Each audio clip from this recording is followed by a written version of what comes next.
Hello everyone, this is Daga. That's a switch axe, alright? And today you guys get to witness the battle of simps as I take on the simp serpent Ibushi. So let's get to him, took the Mega Demon Drug already. Let's take the Might Seed, pick up this extra Wire Bond, use the Demon Pounder, and engage with a Soaring Wyvern Blade as usual. I'm gonna kick your butt. So easy time save there for you guys to get Tube 6, just switch chargers through the roar properly. It comes out quite late when he's not enraged actually. It's a little annoying to time, but it's okay. Just dodge this, the hitbox on that is surprisingly tight, so you can stay pretty close if you know where to stand. Got amp and let's ZSD as he enrages. He enrages fairly quickly, so he'll just barely have time to amp up with an elemental file. Get that extra Soaring Wyvern Blade there. You can switch charges with your gauge, nothing better to do here.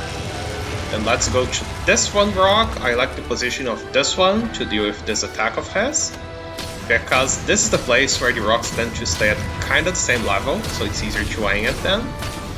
And yes, I'm not going to do TA rules and just sit around with this attack, so yeah, feel free to link this to a TA thread to spook him. I'm not sure if doing this is actually optimal, but it's a nice way to style on Ibushi, so why not, right? Broke 2 wind sacs, so he should fall down soon. There it is, you get his strip by damaging his wind sacs. He develops a tolerance to it over the fight, somewhat similar to Gus's Ice Blades. So the first topple comes a bit after 2 breaks. For the next ones you usually need 3 breaks. But sometimes not, it depends on how much damage you do to them overall. I'll manage to stagger him out of that attack, which is nice I guess. Dodge this, we can dodge the tail slam and then punish him. Just go Wombo combo on his tail, we should get the Windsack break during this. Yeah, there it is, taking a little damage, so no more Windsack. Dodge this, and we can style on Ibushi once again with Soaring Wyvern Blade. That's a very nice punish, and we can combo his wind sacs here. Nice damage. You can get away from this attack, but you can also just go close to Ibushi and go before the blasts come out. Take the wind pillar there. Let's do a double slash into ZSD, but his staggers, and I have no idea what happened, but I'll take it. So here I didn't break many wind sacs, but I damaged a lot of them, so that works too.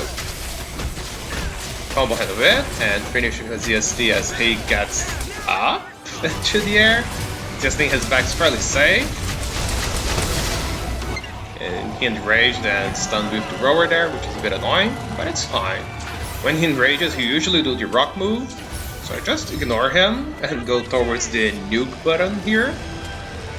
We sharpen, we need that great sharpness, and let's nuke Ibushi into oblivion. Yeah, no rocks allowed.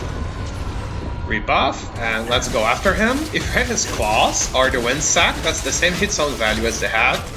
So I like doing this because it's easier to finish with the ZSD to the wind sac, and then you can start building up for the next trip. So that's an interesting way to do it.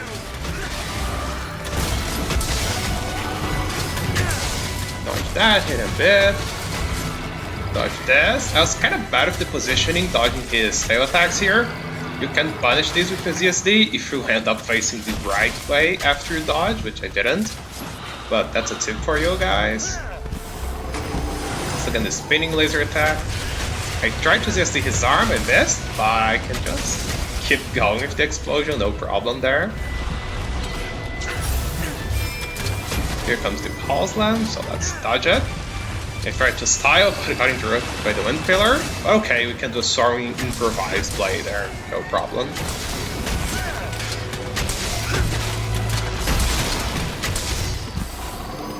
Once again, could just get close enough that the blast misses us.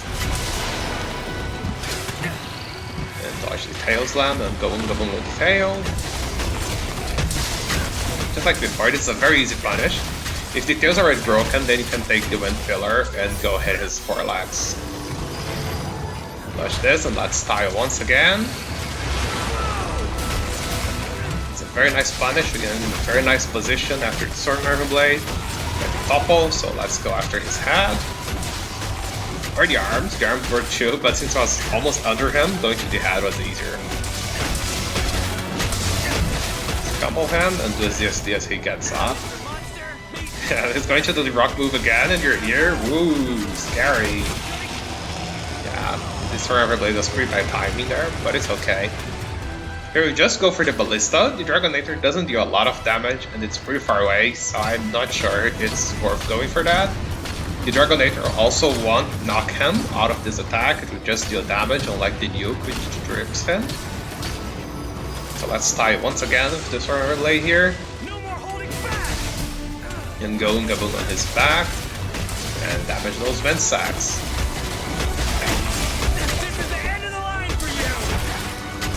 Back break, which is nice, I guess. And his dad! So yeah, I guess it was worth it not going for the Dragonator after all, right? I wanted to get Sub 6, but I've been playing this a lot. If you follow me on Twitter, you've seen that I slayed 100 Ibushi.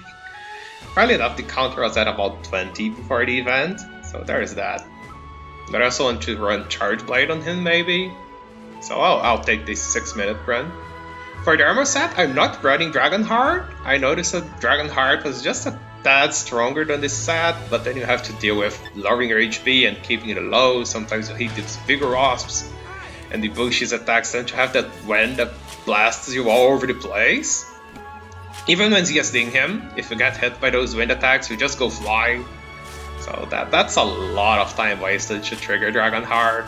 Not sure if it's worth it, so I decided to just drop it. My previous attempts had the skill, but I don't know. I think it can go either way, using it or not. But then I decided to just not deal with the headache of keeping your HP low but not too low, you know? As usual, thank you guys so much for watching, and I hope to see you on the next one. See ya! Bye bye!